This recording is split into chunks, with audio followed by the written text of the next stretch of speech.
उधर से ट्रंप ने एक इशारा किया, फोन उठाया, कहा मोदी जी क्या कर रहे हो, नरेंद्र सरेंडर। बिहार का चुनाव चोरी करने की कोशिश की जा रही है, गरीबों का वोट छीनने का तरीका है। जो प्रधानमंत्री श्री नरेंद्र मोदी जी को 27 सम्मान मिले हैं, ये विश्व के आकाश पर भारत की उभरती हुई शक्ति, भारत की उभरती हुई स्वीकार्यता के 27 ज्वाजल्यमान प्रतीकों की तरह है।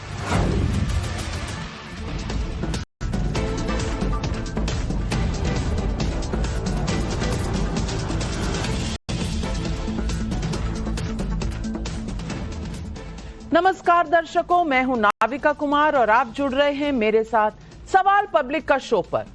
ओवैसी को, राहुल को, तेजस्वी को, अखिलेश को, ममता को, बदरुद्दीन को, उद्धव को, सबको जवाब मिल गया। वोट रिवीजन पर स्टे नहीं लगेगा। हालांकि मैं ये भी साफ कर दूं कि सुनवाई आगे जारी रहेगी। दर्शकों, वोटर सत्यापन या वोटर लिस्ट रिवीजन की लड़ाई बिहार की लड़ाई थी ही नहीं। ये लड़ाई इस बात की थी कि नरेंद्र मोदी या उनकी पार्टी की जीत वोट से नहीं बल्कि वोट की चोरी से होती है। ये नैरेटिव सेट करने की भरपूर कोशिश राहुल गांधी कर रहे थे, असदुद्दीन ओवैसी कर रहे थे और बाकी मोदी विरोधी नेता कर रहे थे। मतलब ब्रांड मोदी का नैरेटिव ध्वस्त करने की पुरजोर कोशिश हो रही थी। लेकिन ऐसा प्रयास दो मोर्चों पर आज एक साथ पिट गया, बिल्कुल पिट गया। मैं ग्राफिक्स के जरिए आपको बता दे रही हूं। देश की सबसे बड़ी अदालत ने वोटर रिवीजन पर रोक नहीं लगाई। दूसरी तरफ देश के पंत प्रधान आज 8 दिन की 5 देशों की विदेश यात्रा से लौटे हैं और उनके गले में 4 देशों से मिला शीर्ष सम्मान है। यह सम्मान देश का ही है, लेकिन प्रधानमंत्री मोदी का भी है। अब सवाल यह है कि मोदी वोट के सौदागर हैं, यह बात सही साबित नहीं हो सकी। अगर सही साबित होती तो आज supreme court voter revision exercise को रोक देता, लेकिन ऐसा हुआ नहीं। और बात यह भी है कि नरेंद्र सरेंडर की थियोरी की भी हवा निकल गई है। नहीं तो 27 देश अपना सम्मान उसके गले में नहीं डालेंगे जो सरेंडर करने वाला हो। सम्मान की लाइन तभी लगी हुई है जब नरेंद्र सिकंदर है, सरेंडर नहीं।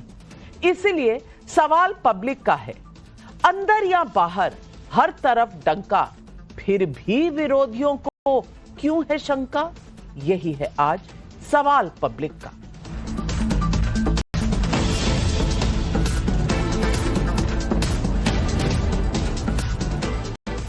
दर्शकों, आगे बढ़ने से पहले मैं आपको यह दिखाना चाहती हूं कि जिस एसआईआर को एनआरसी कहा गया, जिस एसआईआर को वोट काटने की साजिश बताई गई, उसे रोकने के लिए 11 पार्टियां सुप्रीम कोर्ट पहुंची थी। वहां कोर्ट रूम में कैसे आज तीखी जिरह हुई।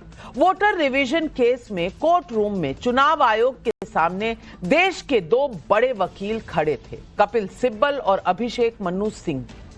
कपिल सिब्बल ने यह तर्क दिया कि चुनाव आयोग ने जो वोटर रिवीजन के लिए 11 की लिस्ट दी है वो बहुत कम है और इसमें मनरेगा कार्ड, आधार और बर्थ सर्टिफिकेट को बाहर नहीं रखा जाना चाहिए। लेकिन मेरी जानकारी में एसआईआर के पेज नंबर 16 के मुताबिक चुनाव आयोग कुछ जगहों पर पहले से ही आधार को मान्यता दे रहा है और उनका जो फॉर्म है उस पर वोटर कार्ड का नंबर भी है, यानी वोटर कार्ड तो मान्य है ही। दूसरी तरफ अभिषेक मनु सिंघवी ने स्पेशल रिवीजन को लेकर यह कहा कि इससे अगर एक भी मतदाता प्रभावित होता है तो यह समानता के अधिकार का उल्लंघन है, जिस पर सुप्रीम कोर्ट ने कहा कि उसे चुनाव आयोग की विश्वसनीयता और ईमानदारी पर संदेह नहीं है क्योंकि यह एक संवैधानिक दायित्व है। लेकिन इस प्रक्रिया की टाइमिंग संदेह पैदा कर रही है। आज की सुनवाई के बाद सुप्रीम कोर्ट ने जो कहा वो ये है कि चुनाव आयोग को एसआईआर यानी स्पेशल इंटेंसिव रिवीजन करने से रोक नहीं सकते। हम एक संवैधानिक संस्था को काम पर रोक नहीं लगा सकते। इलेक्शन कमीशन आधार कार्ड, वोटर आईडी कार्ड और राशन कार्ड को भी दस्तावेजों में शामिल करने पर विचार करे। चुनाव आयोग ने इन दस्तावेजों को शामिल करने का विरोध किया। अगर ये दस्तावेज शामिल नहीं किया तो इसका आधार अगली सुनवाई में बताना होगा, ऐसा सुप्रीम कोर्ट ने कहा। मामले में सुप्रीम कोर्ट अब 28 जुलाई को सुनवाई करेगा, लेकिन बात यह है कि स्टे नहीं मिला। आज कोर्ट के फैसले के बाद रिएक्शन दोनों तरफ से बेहद तीखे हैं। क्या कहा, ये सुनिए। मकसद एक ही है कि जनून लोग वोट डालें, बाहरी लोग वोट नहीं डालें। बांग्लादेशी हो या पाकिस्तानी, बिहार या देश के अंदर की राजनीति को प्रभावित न करें।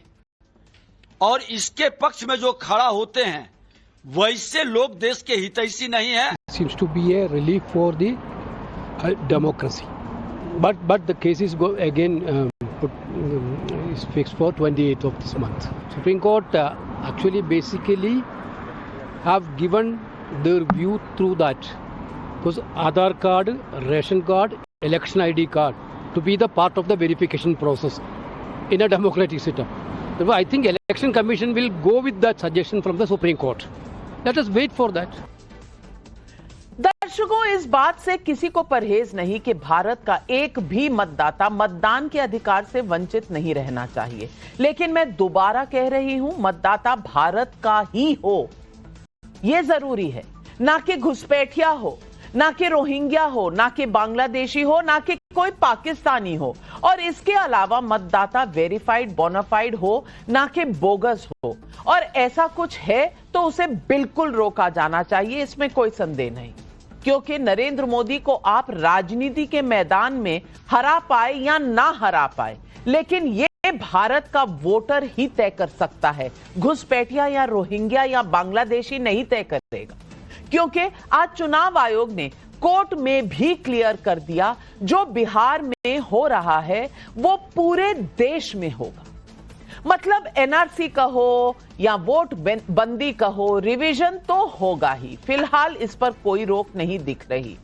लेकिन आज कांग्रेस के सांसद ने अपनी ही पार्टी को आईना दिखा दिया। ऑपरेशन सिंदूर में दुनिया में भारत का डंका पीट कर आने के बाद आज शशि थरूर का इमरजेंसी पर तानाशाही को लेकर एक लेख प्रकाशित हुआ।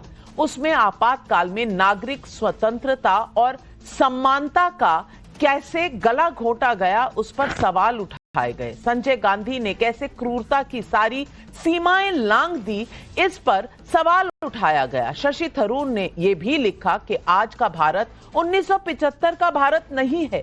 आज देश में मजबूत लोकतंत्र है। अब समझ में नहीं आ रहा कि राहुल गांधी सही हैं, तेजस्वी यादव सही हैं, अखिलेश यादव सही हैं, ओवैसी साहब सही हैं, जो कहते हैं कि लोकतंत्र और चुनाव आयोग जैसी लोकतांत्रिक संस्थाएं सरकार के इशारे पर काम कर रही हैं, या फिर कांग्रेस के ही नेता शशि थरूर सही हैं, जो कह रहे हैं कि आज देश में मजबूत लोकतंत्र है।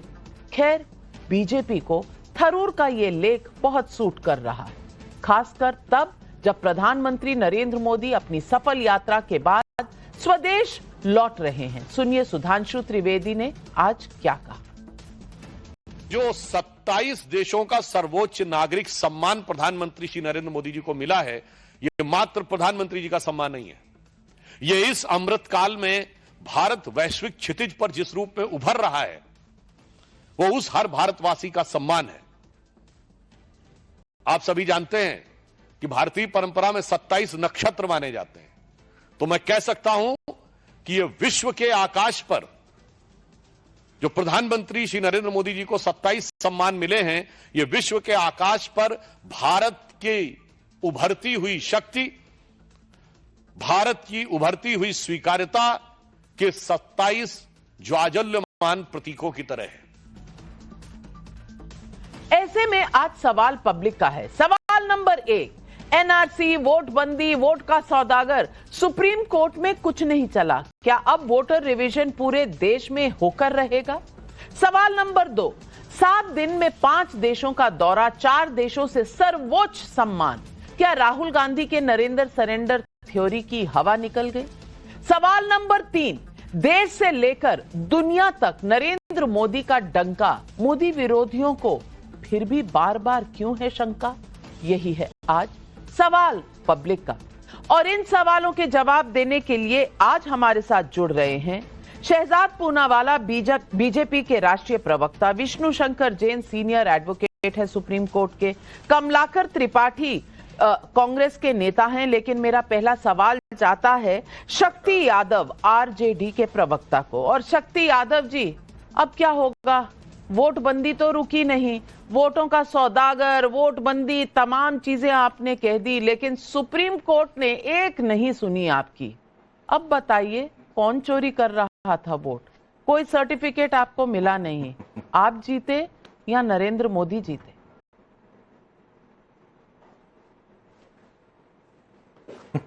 नाविका जी, जो नवभारत टाइम्स के सवाल हैं उन सवालों को मैं बिंदुवार तरीके से जवाब दूंगा। मैंने आज के उच्चतम न्यायालय के फैसले की सराहना की। जो आशंकाएं हमारी थी, निहित जो बिंदु दिए गए थे 11, उस पे हमें जल्दबाजी, कम समय में प्रक्रियाओं को पूरा न होने के कारण मताधिकार का कटौती होता और मतदाता काटे जाते, ये सवाल हमारा था। और यह भी आप भी जानते हैं, सब कोई जानता है कि भाई संवैधानिक संस्था ऑटोनोमस बॉडी है इलेक्शन कमीशन, लेकिन जो व्यक्ति पदधारक है और पदधारक अगर कोई भी संवैधानिक संस्थाओं में बैठता है, अगर उनके आचरण में कहीं हल्की सी बू आती है तो सवाल स्वाभाविक तौर पर उठ ही जाता है। अब आए कि सुप्रीम कोर्ट ने कहा क्या? सुप्रीम कोर्ट ने कहा कि भाई SIR को हम नहीं रोकेंगे, भाई उसका अधिकार क्षेत्र है, करेगा। हम लोगों ने ये नहीं कहा कि भाई मतदाताओं की सूची को आप पूरी तरह से नहीं देखिए। हमने कहा कि भाई आप क्यों नहीं मान रहे हैं? आप क्या नहीं मान रहे हो? आधार नहीं मान रहे हो। आप क्या नहीं मान रहे हो भाई? राशन नहीं मान रहे हो। हमारे सवाल यहाँ थे, उस पर उच्चतम न्यायालय ने सम्मान रखते हुए संवैधानिक संस्थाओं का सुझाव दे डाला कि भाई प्रोगेटिव आपका है, लेकिन मेरा सुझाव है। सवाल नंबर 2। सवाल नंबर 3 यह भी कहा कि भैया हो, ये कम समय में जो करने, जब 73% बिहार की आबादी जहां बाढ़ की चपेट में है, तो टाइमिंग पर भी हमला है उच्चतम न्यायालय का, और फिर 7 दिनों में जवाब भी मांगा है, तो आप इसे कैसे कर सकते हैं? उच्चतम न्यायालय ने संवैधानिक दायित्वों का भी पालन किया, मर्यादाओं को भी रखा, लेकिन सवाल ये उठता है कि उसके बावजूद भी जो लोग ये समझ रहे हैं कि हम जो कर रहे थे उस पर पैनी नजर नहीं है संविधान पीठों की, तो हमें लगता है कि इनको थोड़ी जल्दबाजी तो पैनी नजर तो सबकी हमेशा रहनी भी चाहिए, और पैनी नजर तो है। ये कहने तो आप नहीं गए थे सुप्रीम कोर्ट, आप तो ये कहने गए थे कि ये गोदी आयोग है। कहा था कि नहीं तेजस्वी जी ने, गोदी आयोग है। अब गोदी से उतर गए क्या? शायद लगता है नाविका जी, आपने पूरी टिप्पणी को अगर बेहतर तरीके से समझिएगा तो बिल्कुल वही समझ में आएगा आपको भी। सवाल है कि आप संवैधानिक संस्था को, मुझे समझ नहीं आ रहा, में बैठे लोगों को 2 बातें, एक बात जान लीजिए, संवैधानिक संस्था में बैठा व्यक्ति संवैधानिक आचरण से इतर जाएगा तो गोदी में बैठा हुआ होगा ना, तो गया नहीं ना। लेकिन मेरी समझने में गलती है। शहजाद पूनावाला जी, आपको क्या समझ में आया? जरा शक्ति यादव जी को समझा दीजिए। एक सेकंड नाविका जी, 10 सेकंड नाविका जी, 10 सेकंड, ज्यादा वक्त नहीं लेंगे। क्या उच्चतम न्यायालय ने नहीं कहा कि नागरिकता की पहचान करने का अधिकार आपको नहीं है? क्या कहा कि नहीं कहा? क्या गृह मंत्रालय का प्रोगेटिव है कि नहीं है? सवाल यहां है, आप सवाल लेके अलग जा रहे हैं। अरे मतदाताओं को अपनी पहचान के लिए जो सुलभता, जो आधार कार्ड, जिनके पुतली, जिनके आंख और शक्ति जी, शक्ति यादव जी, टोटलिटी में आप मुझे सिर्फ इतना बता दीजिए, आप इस प्रक्रिया को रोकने गए थे या ये भाषण सुनने गए थे? आप तो रोकने गए थे, आपको स्टे नहीं मिला। लब्बो लबाब आज की सुप्रीम कोर्ट की हियरिंग का यही था, लेकिन आप कह रहे हैं मेरी समझ में नहीं आ रहा। शहजाद पूनावाला जी, आपकी समझ में क्या आ रहा है, आप समझा दीजिए। देखिए, बड़े भाई शक्ति यादव डिबेट में हैं। शक्ति भाई, एक कविता लिख कर लाया हूं आपके लिए, जरा आप भी आनंद लीजिए इसका। एक तरफ नरेंद्र के नेतृत्व में भारत बना सिकंदर, 27 देशों का सर्वोच्च पुरस्कार दुनिया में भारत का है धुरंधर, पर सर्वोच्च सम्मान हो या संविधानिक संस्थाओं देश के अंदर, परिवारवाद के दो नवाब केवल खड़ा करते हैं सियासी बवंडर। और ये परिवारवाद के जो दो नवाब है वो झूठ फैलाए बेहिसाब। वो कह रहे थे कल कि मोदी आयोग है, आज मिल गया सुप्रीम जवाब। चाहे शरिया के कितने भी देख लो ख्वाब, नहीं आया ईसी किसी भी दबाव में। और आज वही हुआ। ईसी के बारे में सुप्रीम कोर्ट ने क्या क्या बोला? ईसी के पास सर करने का अधिकार है, संविधानिक अधिकार है। इसको आप इमेजिनरी, जो मनोज झा की पेटिशन में लिखा था, इमेजिनरी नहीं कहा जा सकता, आर्बिट्ररी नहीं कहा जा सकता। मनोज झा की पेटिशन में तो पूरी तरह से रद्द करने का मामला था। उसके बाद उन्होंने कहा कि देखिए ये प्रिस्क्राइब तरीके से हो रहा है और कानून की तरीके से, और स्टे नहीं लगेगा। अब मैं शक्ति जी से 3-4 सवाल पूछना चाहता हूं। शक्ति जी सबसे सम्मानित प्रवक्ता में से एक है। शक्ति जी, 2003 में जब हुआ तब तो एकदम बिल्कुल ठीक था, परफेक्ट था, तब तो 3 डॉक्यूमेंट थे। आज 11 डॉक्यूमेंट में से एक देना है तो परेशानी है।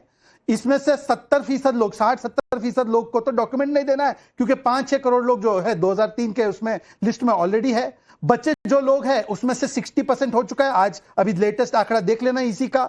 और आखिरी मैं पूछना चाहता हूं कि जब तेलंगाना में 22 लाख वोट काटने की बात कांग्रेस पार्टी करती है तो वो वोट काटना बिल्कुल सही हो जाता है। कर्नाटका में 18 लाख वोट काटने की बात होती है तो वो सही हो जाता है। कहीं चुनाव जीतो तो इलेक्शन कमीशन ठीक हो जाता है। कहीं जुडिशरी, आज जुडिशरी की सराहना कर रहे हैं शक्ति भाई, कन्विक्ट हुए थे लालू जी 5 बार, सही किया था ना जुडिशरी ने, तो कोई सवाल तो नहीं है ना उस जुडिशरी से। बोलिए एक बार कि जुडिशरी का सम्मान करते हैं, लालू जी को कन्विक्ट किया, एक बार बोल दीजिए। बोलिए शक्ति जी। नाविका जी पंकज ठाकुर अनुराग, बहुत इनको लगता है, अनुराग लगते रहे, चूंकि इनके यहाँ परिवारवादियों का है लंबी जमात, फिर भी ये बात करते हैं परिवारवाद। जिनके पास मतलब है ही नहीं तो उसको कहेंगे कहां से? मैं उस पर जाना ही नहीं चाहता, क्योंकि इनके पास नहीं है, बिल्कुल चाइल्डलेस है। नेतृत्व करता तो स्वाभाविक तौर पर ये बात बार बार कहेंगे। अब आइए सबसे ज्यादा दूसरे सवाल पर। इन्होंने कहा न्यायिक निर्णय दुनिया के अंदर में जब भी होते हैं तो अनुसंधान के निर्णयों के फलाफल के आलोक में होता है। अनुसंधान करता कौन है? अनुसंधान करता है सीबीआई, सुनवाई कर रहा है कोर्ट। तो अनुसंधान जिस रूप में करके आपने प्रस्तुत किया उस आलोक में निर्णय हुआ।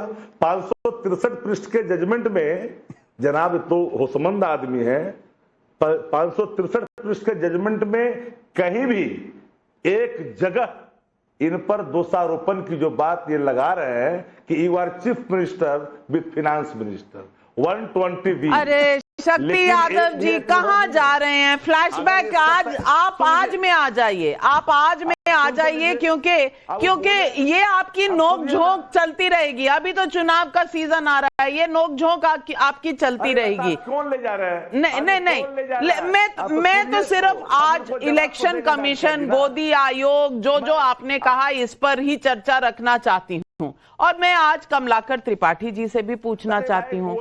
नहीं, कमलाकर त्रिपाठी जी, सवाल सिर्फ इतना है कि राहुल गांधी, तेजस्वी यादव और हमारे तृणमूल कांग्रेस के एमपी, 11 पार्टियां उठकर चली गई थी कि भाई रोक देंगे आज क्योंकि ये गोदी आयोग है।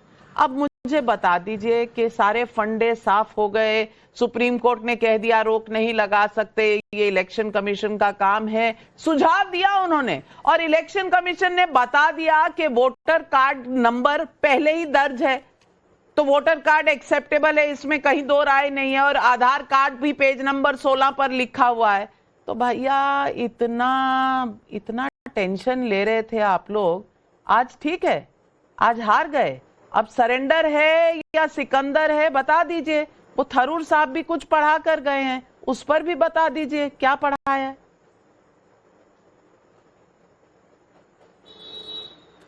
नाविका जी, आपको बधाई दूंगा कि पार्शियल ट्रूथ आप बहुत अच्छे से प्रोपोगेट करती हैं।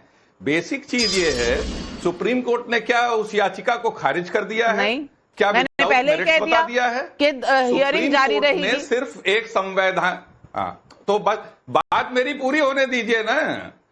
सुप्रीम कोर्ट ने एक संवैधानिक संस्था द्वारा किए जा रहे प्रोसेस को स्टे करने से इनकार किया है, लेकिन उसकी टाइमिंग पर सवाल उठाया है।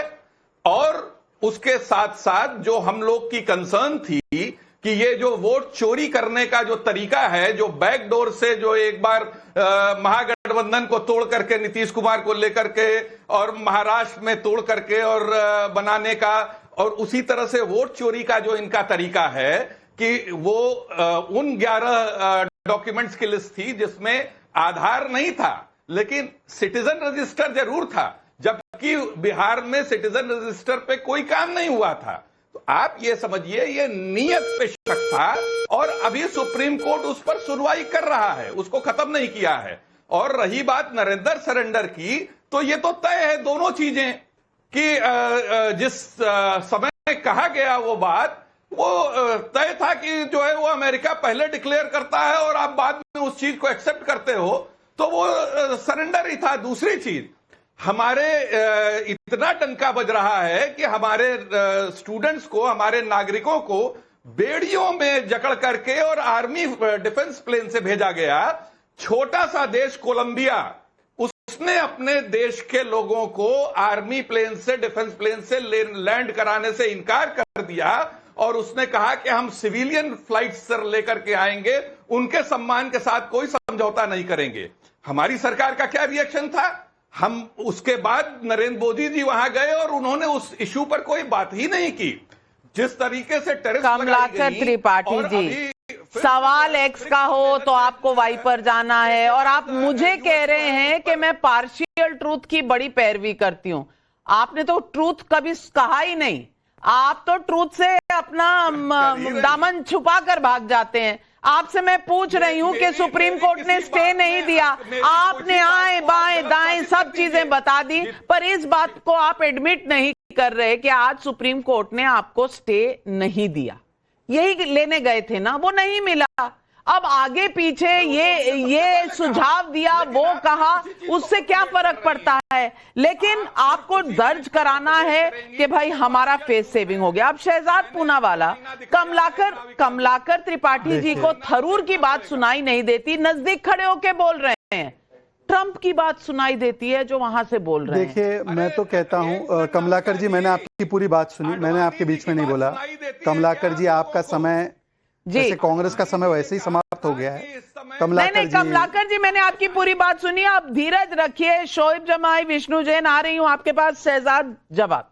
देखिए नाविका जी, आपने तो पूरा ट्रूथ बताया कि आज किसी भी विषय पर स्टे नहीं आया, पर अगली हियरिंग अब होनी है इस मामले में। पर पता है कौन से मामले में कन्विक्शन के साथ साथ ऑर्डर आ चुका है? ईवीएम के मामले में 41 टाइम्स ऑर्डर आ चुका है। क्या ये मानते हैं ईवीएम खराब नहीं है? आज भी इनसे पूछ लो तो ईवीएम के साथ बैठकर धरना कर देंगे। पूछे इनसे कि ईवीएम पर यकीन है कि नहीं है। 41 टाइम्स ऑर्डर आ गया है। दूसरी बात, ये ईसीआई का मामला नहीं है नाविका, हम आपका टॉप लाइन बदलना चाहते हैं। ये ईएमआई का मामला है। ईएमआई जानते हो क्या है? ईएमआई मींस, प्लीज सर मैं आपके बीच में नहीं बोला, ईएमआई मींस इमरजेंसी मानसिकता ऑफ इंदिरा। शशि जी ने क्या बताया आज कि Indira kept Indira above India, family above संविधान, और आज भी फैमिली अबव संविधान है। इसीलिए परिवार तंत्र हारता है तो इनको लोकतंत्र की हार नजर आती है। यह मानसिकता 50 वर्षों से चेंज नहीं हुई है, इसीलिए शशि थरूर ने भी आज आर्टिकल लिखा है। और आज भी देखिए, अगर मैं हारूं तो ईवीएम में प्रॉब्लम, वरना जीते तो हम, यही इनका फिलॉसफी है। आप बताइए ना। विष्णु जैन जी, मैं आपसे पूछना चाहती हूं, आप सीनियर एडवोकेट हैं। 11 पिटीशंस आज सुप्रीम कोर्ट में थी, सब में सवाल यही उठाया गया था कि ये प्रोसेस जो है एसआईआर, इंटेंसिव रिवीजन का, ये सही नहीं है। अब इसको स्टे नहीं मिला और सुप्रीम कोर्ट ने 2-3 एडवाइस दी हैं, बाध्य नहीं किया एडवाइस को, एडवाइस दी और कहा है अगर आप इसको एक्सेप्ट नहीं करते तो हमें कारण बता दीजिएगा 28 जुलाई को। अब इसमें आप किसकी जीत और किसकी हार देखते हैं? हमें समझ नहीं आ रहा, हमारे विरोधी, मोदी विरोधी पार्टियों को समझ नहीं आ रहा, आप ही समझा दीजिए। देखिए नाविका जी, इस चीज को पॉलिटिक्स से हटके एक लीगल रूप में मैं प्रोजेक्ट करने की आपके सामने चेष्टा करूंगा। सबसे इंपॉर्टेंट बात यह है, जो सुप्रीम कोर्ट के सामने बिंदु है, जो क्वेश्चन है, वो ये है कि क्या इलेक्टोरल रोल का रिवीजन किया जा सकता है। मैं आपके सामने बहुत क्लैरिटी से बताना चाहता हूं। Section 21 sub clause 3 of the representation of people act 1950, इसमें स्पेशल पावर है इलेक्शन कमीशन को, जो ये कहता है कि election commission special revision electoral roll का कर सकता है। सबसे पहली बात, section 16 of the representation of people act में दिया हुआ है कि वोट देने के लिए आपको भारत का नागरिक, सिटीजन ऑफ इंडिया होना जरूरी है। एक बात और बताना चाहता हूं, राइट टू वोट, वोट देने का अधिकार फंडामेंटल राइट नहीं है, ये मैं नहीं कह रहा हूं, ये सुप्रीम कोर्ट कह चुकी है, और ये सिर्फ और सिर्फ एक स्टैट्यूटरी राइट है जो रिप्रेजेंटेशन ऑफ पीपल एक्ट 1950 से फ्लो करता है। इसका तीसरा सबसे इंपॉर्टेंट पहलू है, थोड़े आंकड़े देख लेते हैं। 60% लोग, 5 करोड़ में से 60% लोग अभी तक फॉर्म भर चुके हैं जो ईसीआई ने जारी किया है। 1.1 करोड़ लोग, 1.1 करोड़ लोग ऑलरेडी मर चुके हैं इलेक्टोरल रोल में जो अभी दर्ज हैं, उसका रिवीजन होना जरूरी है। 70 लाख लोग बिहार से माइग्रेट कर चुके हैं, इसलिए इसका रिवीजन होना जरूरी है। और लास्ट यहाँ पे जो रिवीजन हुआ था वो 2003 में हुआ था। सबसे इंपॉर्टेंट बात है नाविका जी, इन सारी चीजों में सेक्शन 9 ऑफ आधार कार्ड का एक्ट है, आधार कार्ड एक्ट 2016, उसका सेक्शन 9 ये कहता है कि Aadhaar is not a proof of citizenship. तो इसीलिए वहां पे सिटीजनशिप की बात जो सारे लोग उठा रहे हैं, यहाँ पे कागज दिखाने की बात नहीं है। यहाँ पे इलेक्शन कमीशन आर्टिकल 324, मैं बहुत स्पेसिफिक बात बता रहा हूं, आर्टिकल 324 और आर्टिकल 326 भारतीय संविधान के तहत अपनी पावर्स को एक्सरसाइज कर रही है और इलेक्टोरल रोल का रिवीजन कर रही है। और सुप्रीम कोर्ट में भी आज जो बात आपने कही, सुप्रीम कोर्ट ने स्टे इसलिए नहीं दिया है क्योंकि election commission is a constitutional functionary, और constitutional functionary under the representation of people act section 21 में जो उसको पावर दी गई है, और ये रिप्रेजेंटेशन ऑफ पीपल एक्ट 1950 का बना हुआ है नाविका जी, इसके सेक्शन 21 सब क्लॉज 3 में स्पेशल रिवीजन की पावर है, आज उसको इलेक्शन कमीशन एक्सरसाइज कर रही है। तो मुझे लगता है कि इसमें कोई भी लीगल इन्फॉर्मिटी नहीं है, कोई भी लीगल लैक्यूना नहीं है। और अभी सुप्रीम कोर्ट में ये हियरिंग, सही बात है, सुप्रीम कोर्ट में ये हियरिंग जारी है, पर जो आज स्टे नहीं मिला है वो इन तर्कों के आधार पर स्टे नहीं मिला है। तो शोएब जमाई, अब एसआईआर कह लीजिए, एनआरसी कह लीजिए, कागज तो दिखाने पड़ेंगे। अच्छा नाविका जी, मुझे बड़ी हैरत होती है कि भारतीय जनता पार्टी को बिहार की गरीब जनता को तकलीफ देख के क्या खुशी मिलेगी। अच्छा, फिर से लाइन में लगवाना चाहते हैं। अरे अच्छा, नोटबंदी की तरह फिर से लाइन में लगाएंगे आप। मतलब क्या ऐसी खुशी है, क्या ऐसी तृप्ति आपको मिलती है कि बार बार जनता को परेशान करना, पैनिक में डालना। ये काम तो स्मूथली भी हो सकता था। अगर ये प्रोग्राम 6 महीना पहले बना लेते, साल भर पहले बना लेते, तो बहुत स्मूथली कंडक्ट हो जाता। ठीक है, रिवीजन की जरूरत होती है, 20 साल हो गए हैं उस बात को, लगभग रिवीजन की जरूरत है, होनी चाहिए, लेकिन ये 1 सालों में भी 2 साल पहले से भी हो सकता था। उसके लिए बीएलओ की ट्रेनिंग होती है। अभी यहाँ से हमने देखा कि कई जगह जो टीचर्स ने ये कॉल दिया कि हम बीएलओ नहीं बनेंगे, क्योंकि उनको खुद ही कंफ्यूजन है कि भाई कौन से डॉक्यूमेंट्स मांगने हैं, कौन से नहीं मांगे। और ऐसे इस वक्त का मौसम जैसा चल रहा है, जिस तरह की अफरा तफरी का माहौल सीमांचल जैसे बाढ़ग्रस्त इलाकों में है, ऐसे में बीएलओ तो घर घर जा भी नहीं पा रहे हैं। कैसे जाएंगे? नावों में जाएंगे, पानी में कूद के जाएंगे, कैसे जाएंगे? तो मैं ये कहता हूँ कि ठीक है, संवैधानिक आपके पास प्रक्रिया है, आपके पास तमाम कानून है, आपके पास अधिकार है करने के लिए, लेकिन क्या ये पिछले 2 सालों में नहीं हो सकता था? ये 28 दिन बचे हैं और आपको ये करना है, तो कहीं ना कहीं किसी के इशारे पर किया जा रहा है।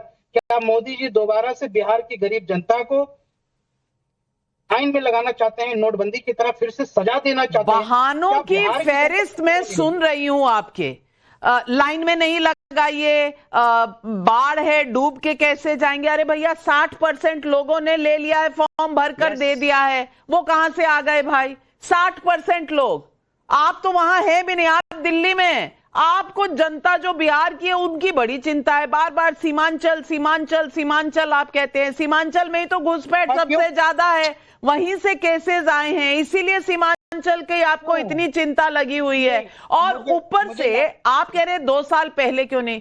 अब मोदी जी चाहते तो 2 साल पहले करा लेते, अगर उनके मन में खोट होता, या अब करा लें।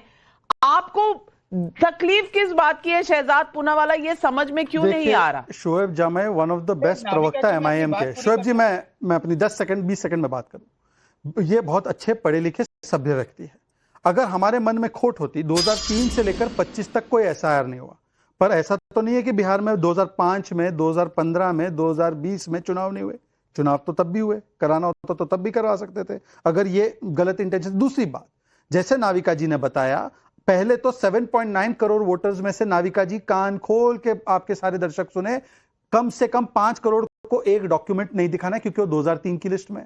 अब जो बाकी के बच्चे हैं और पूरी लिस्ट में से 60% ने ऑलरेडी जमा कर दिया है फॉर्म, मतलब कि ना कोई उनको समस्या। पर मैं शोएब जी से पूछना चाहता हूं, नाविका, मैं अपना आधार कार्ड दिखाना चाहता हूं, 10 सेकंड। ये देखिए नाविका जी, आधार कार्ड पे लिखा है कि मैं प्रूफ ऑफ आइडेंटिटी हूं, सिटीजनशिप का प्रूफ नहीं हूं। अब मैं शोएब से पूछना चाहता हूं कि रोहिंग्या क्यों वोट करे? ये बिहार के चुनाव में MIM मजलिस इत्तेहादुल मुस्लिमीन रोहिंग्या वोट करे, पर बिहार का आदमी वोट ना करे, क्यों चाहती है? ये रोहिंग्याओं का वोट बढ़ाना चाहती है MIM, यही साजिश है इनकी। और यही सवाल पब्लिक पूछ रही है। SK जैन द्वारका दिल्ली से सवाल पूछ रहे हैं, जो तूफान को चीर कर अपनी कश्ती को पार लगाता है उसे सिकंदर नरेंद्र मोदी कहते हैं। जो चांदी की चम्मच लेकर पैदा हुए वो क्या जाने नरेंद्र को। अरविंद गुप्ता का ग्वालियर MP से सवाल है। सुप्रीम कोर्ट में पहले यही वकील वोटर कार्ड को आधार कार्ड से जोड़ने का विरोध कर रहे थे, अब वोट चोरी के नाम पर क्यों मरे जा रहे हैं, आधार कार्ड की दुहाई दे रहे हैं। संजय मिश्रा बदोई उत्तर प्रदेश से पूछ रहे हैं, चुनाव बिहार में सरकार चुनने के लिए है, किसी घुसपैठिए की सरकार का नहीं, तो घुसपैठिए का वोट क्यों शामिल होना चाहिए? अब शोएब जमाई जवाब दीजिए। जी, अभी 2024 में इलेक्शन हुआ, माननीय मोदी जी को भी वोट मिले, वहां पे बीजेपी को वोट मिले, तो एक साल के अंदर ऐसा क्या बदलाव आ गया बहुत बड़ा कि क्या 70 लाख लोग जो पलायन किए वो एक साल का डेटा था, या रोहिंग्या और बांग्लादेशी बड़ी तादाद में जिनको अगर इलेक्टोरल रोल के अंदर आए भी है, जो कहते हैं आप आए, तो क्या एक साल में आया? और अगर 2024 में था तो क्या बीजेपी को उसका फायदा मिला या किसको मिला? इसका तो फिर तो वो इलीजिट हो जाएगा। दूसरी बात, एक बात बताइए कि वोटर ID के बुनियाद पर वहां पे चुनाव वोट देने का मिलता है या आधार कार्ड के बुनियाद पर? जाहिर सी बात है, बगैर वोटर ID दिखाए आप वहां पे जाके EVM के बटन नहीं दबा सकते। तो वोटर ID अगर बांग्लादेशी और रोहिंग्या का बन रहा है तो नीतीश कुमार सो रही थी क्या 20 सालों से? वोटर ID नीतीश कुमार नहीं बनाते, ये आपको पता होना चाहिए। लेकिन विष्णु जैन जी, आप जवाब दीजिए। नहीं, लोकल रजिस्ट्रेशन। नहीं, अब आप सुनिए ना, अब आप जवाब सुनिए। नहीं, आप जवाब सुनिए। कौन करेगा? देखिए नाविका जी, इस बात को समझना पड़ेगा कि जो घुसपैठ है या जो इलीगल इमिग्रेशन है, ये एक राष्ट्रीय सुरक्षा का विषय है। This is the issue of national security.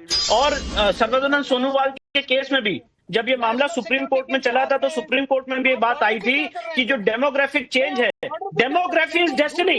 अगर आप घुसपैठ के माध्यम से इस देश की तकदीर बदलना चाहते हैं, घुसपैठ के माध्यम से जो इस देश के मूल निवासी नहीं है, नहीं है, वहां से अगर आप चेंज करना चाहते हैं इलेक्टोरल प्रोसेस को अगर आप अफेक्ट करना चाहते हैं तो उसके लिए जरूर रोक लगनी पड़ेगी। एक बात और बताना चाहता हूँ नाविका जी, सर्वजनन सोनोवाल का केस देखिए और साथ ही साथ जस्टिस कुलदीप सिंह ने ये कहा है, इस बात को कहा है, बहुत इंपॉर्टेंट, ये एक एक्सटर्नल एग्रेशन के माध्यम से नेशनल सिक्योरिटी का विषय है। और यहाँ पे लेकिन शोएब जमाई को समझ में ये आया है कि ये voter ID card Nitish Kumar बनाते हैं। तो शक्ति यादव जी, सवाल सुन लीजिए ना, सवाल सुन लीजिए। शक्ति जी किससे बात कर रहे हैं? कोई वोटर ID कार्ड लाया आपका? आपको कुछ पता ही नहीं है वहाँ की जमीनी हकीकत? अच्छा, हमें नहीं पता, आपको सब पता। आपके प्रस्तुतिकरण में कई बू है, जमीनी हकीकत वहाँ की पता है। नहीं, नाविका जी अच्छा चलिए, मेरी नहीं, आप सुन नहीं रहे थे तो मैं आपका ध्यान इधर कर रही थी। जनता के सवाल है, मेरे सवाल छोड़ दीजिए आप। नरेश चौहान नीमराना राजस्थान से पूछ रहे हैं, जिसकी नीति, नियत और विजन सबका साथ सबका विकास हो, उसका नाम नरेंद्र है, तो क्यों ना कहें मतदाताओं के बल पर आज मोदी मुकद्दर का सिकंदर है। कृष्णा सोमानी बनारस से कह रहे हैं कि पासपोर्ट बनाने के समय सारी चीज निकल जाती है, वोट की गणना के समय इनको तकलीफ क्यों हो रही है? अब ये जनता के सवाल है, मेरे नहीं। जवाब दीजिए शक्ति जी।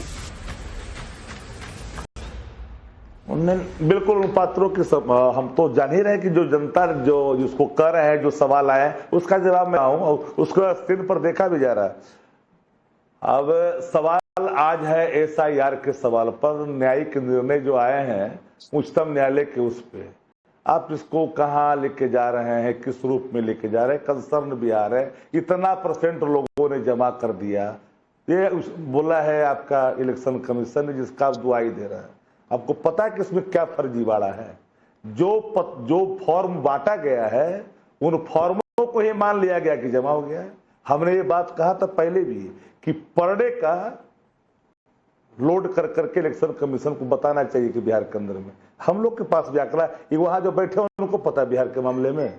नंबर 2, नंबर तीसरी बात, आप बगल में बैठते हैं हमारे छोटे भाई, तो उनको आप ज्यादा देते हैं समय, दीजिए, अच्छा है, होना चाहिए। अब उस पर मेरी आपत्ति नहीं है क्योंकि आप निर्वाता से सुनते हैं उनकी बात। हमारा सवाल क्या है? हमने कहा कि इलेक्शन कमीशन के स्वायत्तता पर किसी का सवाल नहीं है, उस एक्ट पर सवाल है। और उच्चतम न्यायालय ने टाइमिंग पर भी सवाल खड़ा किया है, नागरिकता पहचान पर भी सवाल खड़ा किया है, 7 दिन के अंदर में जवाब देने के लिए भी कहा है और अगली सुनवाई करने के लिए भी कहा। अब आ गए बिहार के अंदर में, इनके पास कौन से आंकड़े हैं जरा बता दीजिए। किसको पता नहीं, ज्ञान देने की क्या जरूरत है कि ऑटोनोमस बॉडी है, पीपल एक्ट है, इस एक्ट के तहत, अरे सबको मालूम है। जो यहाँ व्यवधान है, जो आशंकाएं हैं, उस आशंकाओं की निर्मूलता के लिए सवालों को रखा गया कि आसानी कैसे हो। आप जिसकी चर्चा अभी कर दिए हमारे भाईजान। अब विष्णु जी, अगर आप लॉ बता दें तो शक्ति यादव जी को तकलीफ है। आप लॉ बता रहे हैं तो शक्ति यादव जी को तकलीफ है। वो कह रहे हैं वो बिहार में रहते हैं, आप दिल्ली में रहते हैं, तो आप बोल नहीं सकते। इलेक्शन कमीशन दिल्ली में है, उसे भी बिहार चले जाना चाहिए।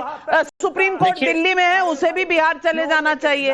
अरे ये कौन सा आर्ग्यूमेंट है? देखिए नाविका जी, मैंने अपनी कोई बात तो जमीनी स्तर पे रखी नहीं, मैंने अपनी सारी बातें लीगल स्तर पे रखी हैं। और अगर ऐसी बात है तो जो कपिल सिब्बल और बड़े बड़े वकील इस केस में बहस कर रहे हैं वो भी बहस नहीं कर सकते हैं। फिर बिहार से ही वकील आएगा, वही बहस करेगा। तो मैं तो यहाँ पे कोई पॉलिटिक्स में बिना इन्वॉल्व हुए सिर्फ और सिर्फ अपनी लीगल बात, जो एक्ट में प्रोविजन दिया हुआ है। एक बात है नाविका जी, मेरे सामने रिप्रेजेंटेशन ऑफ पीपल एक्ट है, शक्ति भाई हमारे सीनियर है, सेक्शन 21 सब क्लॉज 3 पढ़ के सुना दे रहा हूं। और जो 11 रिट याचिकाएं सुप्रीम कोर्ट में दायर हुई सबका मैंने अध्ययन किया है। Notwithstanding anything contained in subsection 2, the election commission may at any time for reasons to be recorded direct a special revision of the electoral roll for any constituency or part of the constituency in such manner as it may think fit. तो यहाँ पे बात ये थी कि क्या electoral roll का revision किया जा सकता है कि नहीं किया जा सकता है। और सुप्रीम कोर्ट ने भी आज यही बात इस हियरिंग में कही कि इलेक्शन कमीशन जो आज कॉन्स्टिट्यूशनल अपना दायित्व निभा रही है उसको हम नहीं रोकेंगे। अब अगर ये सारी बातें लफबाजी हैं तो भाई मैं इससे ज्यादा आपको नहीं समझा सकता। मैं तो आपसे डिबेट करने के लिए शक्ति जी गलत क्या कह रहे हैं विष्णु जैन जी? हमने क्या कहा? आप क्या बोल रहे हो? मैंने क्या कहा? मैंने क्या कहा भाई? मैंने क्या कहा? मैंने कहा कि यहाँ जो दिक्कतें हो रही है उस सवाल पर मैंने कहा कि सुप्रीम कोर्ट में जिन दलीलों को रखा गया उन दलीलों पर उच्चतम न्यायालय ने क्या माना नहीं? क्या देखिए रखा जाए? देखिए नाविका जी, सुप्रीम कोर्ट का जो ऑर्डर है वो बाइंडिंग होता है, हियरिंग के दौरान चीजें बाइंडिंग नहीं होती है। अगर हियरिंग के दौरान ऐसे बाइंडिंग है तो चंद्रचूड़ साहब ने भी कहा था कि प्लेसेस ऑफ वर्शिप एक्ट लागू नहीं होता है, पर उसको तो सारे जितने बड़े बड़े बैरिस्टर्स से उन्होंने कहा कि वो तो ओरल ऑब्जर्वेशन है। आज आप डिबेट क्या सुप्रीम कोर्ट के ओरल ऑब्जर्वेशन के बेसिस पे करेंगे या जो सुप्रीम कोर्ट ने ऑर्डर पास किया उसके बेसिस पे करेंगे? आप मुझे बताइए सुप्रीम कोर्ट ने ऑर्डर में क्या लिखा है? क्या अगर शक्ति यादव जी सीनियर है, नहीं, सुप्रीम कोर्ट ने आज आदेश पारित किया है, सुप्रीम कोर्ट ने स्टे देने से मना किया है। सुप्रीम कोर्ट में जो डिबेट हो रही है उसको फाइनल मान के आज एक राष्ट्रीय टेलीविजन पे डिबेट करेंगे। मैं तो इस बात को नहीं समझ पा रहा हूँ नाविका जी, मैं तो इस बात को नहीं समझ पा रहा हूँ। आप अगर सुप्रीम कोर्ट में कह रहे हैं या सुप्रीम कोर्ट में तो फिर राकेश द्विवेदी साहब जो इलेक्शन कमीशन के वकील थे, उन्होंने भी बहुत सारे आंकड़े दिए। उन्होंने भी बहुत सारे नहीं तो इसमें नहीं शहजाद पूनावाला, ये सुप्रीम कोर्ट में अगर लीगल पहलू पे बहस हो रही है तो विष्णु जैन जी का सवाल गलत नहीं है कि ऑब्जर्वेशन पर बहस होगी या ऑर्डर पर? देखिए ऐसा है, मैं आपको 2 वाक्य जो जज ने बोले और जिसके आधार पर ऑर्डर आज आया वो बताता हूं। कमलाकर जी, मैंने आपके बीच में नहीं बोला। देखिए वैसे तो मैं स्टूडियो में बैठा हूं शक्ति जी, पर ऐसा मुझे लग रहा है कि कल आपने एक वाई पप्पू यादव को निकाल दिया और आज एक एम उसको भी बोलने नहीं दे रहे। पता नहीं एमवाई के खिलाफ आप क्यों हो गए। एनीवे मुझे अपनी बात पूरी रखने दीजिए। देखिए ऐसा है, उन्होंने कहा कि सुप्रीम कोर्ट ने कहा कि ईसीआई का पूरा लॉजिक भी है और आप ही का तो नेता, अरे पप्पू जी हमारे नेता है, पप्पू जी हमारे नेता है, आप ही का नेता बोला। पप्पू जी हमारे नेता कहां से हो गया? बस आपके बस में चढ़ना चाह रहे थे, नेता इनके हो गए, सब कंफ्यूजिया दिया है आपने, आप खुद कंफ्यूजिया गए हैं। सुप्रीम कोर्ट ने सब कुछ दूध का दूध पानी का पानी कर दिया है। पूरे देश में एक एक वोटर का वेरिफिकेशन होना चाहिए, ये सवाल हमने जनता से पूछा। सैंपल साइज 30,000, हाँ कहने वाले 93% लोग, नहीं कहने वाले 7% लोग।